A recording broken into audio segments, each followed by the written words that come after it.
Olá, galera, sejam bem-vindos a mais uma aula de língua portuguesa. Hoje nós trataremos do artigo de opinião.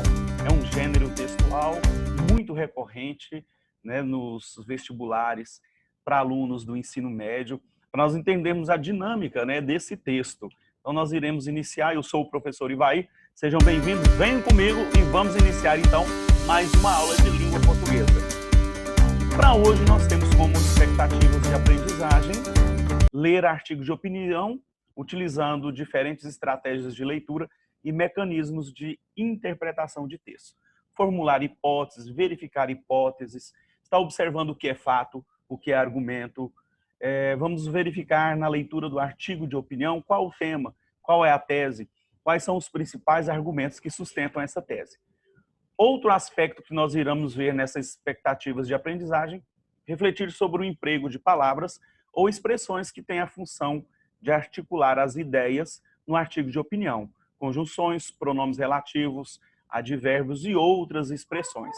Então é muito importante nós estarmos atentos a isso, porque é o que vai dar coesão ao nosso texto.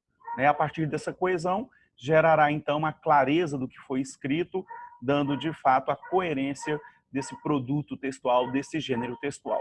Então, para iniciarmos, o artigo de opinião é um dos gêneros mais comuns no cotidiano das cidades. Publicado normalmente em jornais, revistas, blogs, esse tipo de texto tem como função apresentar e defender o ponto de vista sobre algum assunto relevante para a sociedade. Então, temos a exemplificação aí, os jornais, sempre nós iremos ver nesses periódicos, né, nas revistas, em diários, esse gênero aí que é muito comum. Quais são as características do artigo de opinião? A primeira deles é que é um gênero argumentativo. É um texto ao qual o articulista irá sempre detalhar e tratar argumentando sobre um assunto relevante.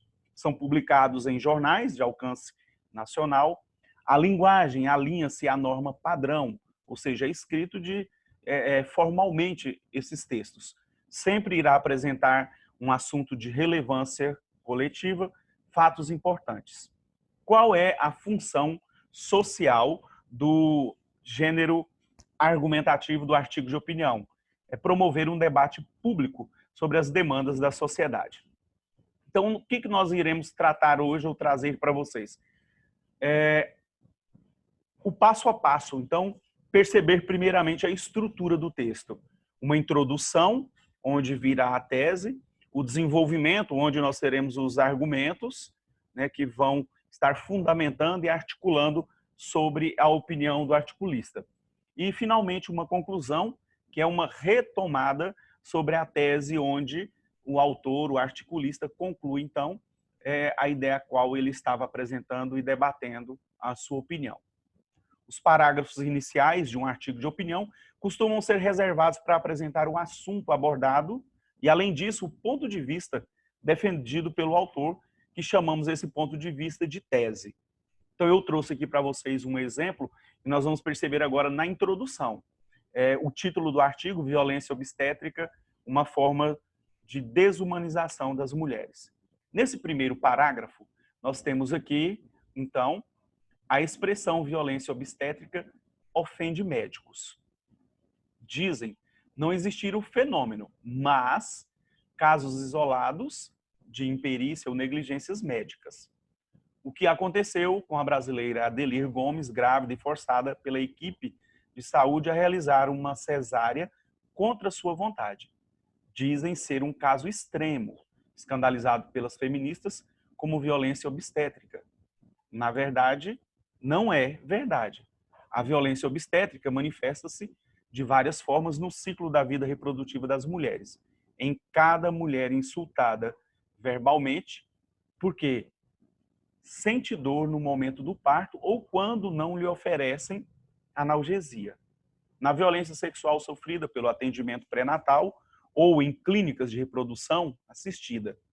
No uso de fórceps, a proibição de doulas ou pessoas de confiança na sala do parto. Na cesárea, como indicação médica para o parto seguro.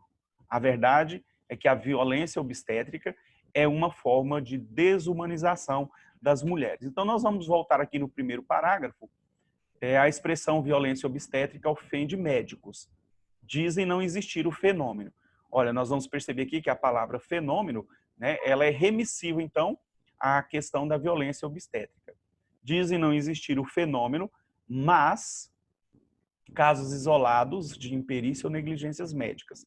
Percebemos aqui, olha, um outro conectivo, né, ele faz, então, essa ligação com o período anterior, e aqui esse mas é uma conjunção adversativa, quer dizer, dizem não existir, mas, olha só, existe um contraste, existem casos isolados. Então, nós vamos percebendo que são esses termos que remetem a uma ideia anterior expressa, é uma conjunção que vai construindo esses elos. Eles vão ligando um período ao outro, ligando parágrafo ao outro, para construir com clareza a ideia textual. Então, aqui nós tivemos essa introdução, e depois que ela tratou de fatos, apresentou algumas situações, aí aqui no último período nós temos, então, a tese.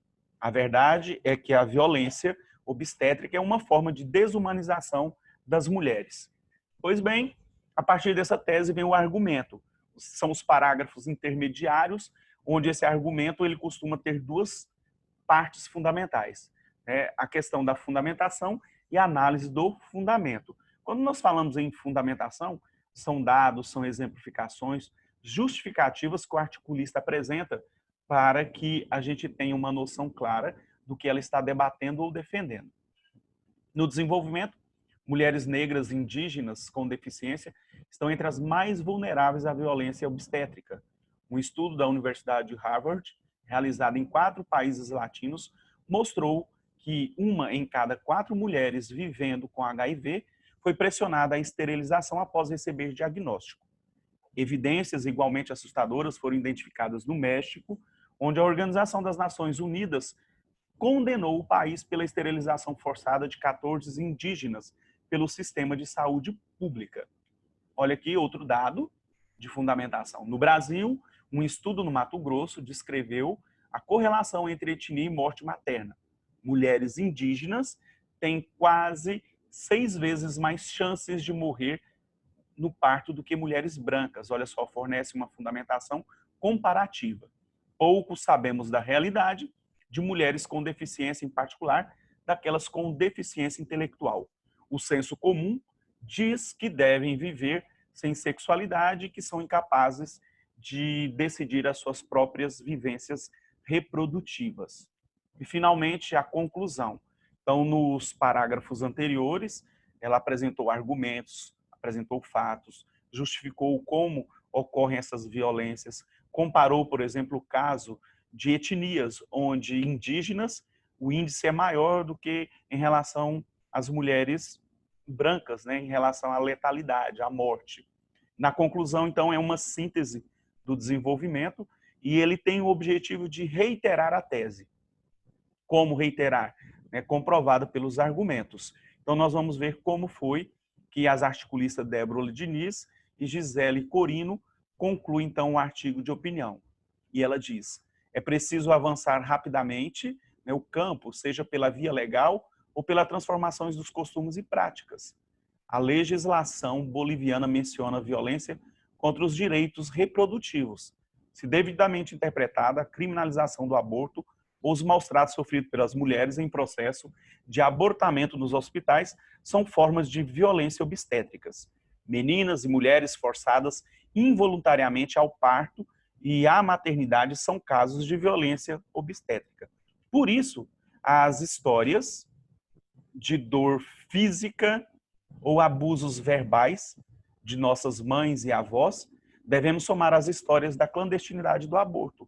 As leis restritivas de aborto atingem 97% das mulheres com idade reprodutiva na América Latina e Caribe. Todas essas são expressões de violência obstétrica, uma forma silenciosa e perene da violência baseada em gênero, especificamente em gênero, né? A violência obstétrica às mulheres. Portanto, olha só, a conclusão é nela que é perceptível, portanto, vocês perceberem né, que as autoras repetem resumidamente a linha argumentativa desenvolvida no texto. Em seguida, a tese é reiterada e agora comprovada. Todas essas são expressões da violência obstétrica, uma forma silenciosa e perene da violência baseada no gênero. Pois é, galera, é esse então o artigo de opinião. Prestem atenção: desenvolvimento, introdução e uma conclusão. Qual é o tema que está sendo abordado? Qual é a tese defendida? E quais são os argumentos que o autor, o articulista, está trabalhando e fundamentando para comprovar o seu ponto de vista? Prestem bem atenção nesses textos e espero que tenha ajudado vocês neste dia. Falou, galera, bom estudo, tchau e obrigado!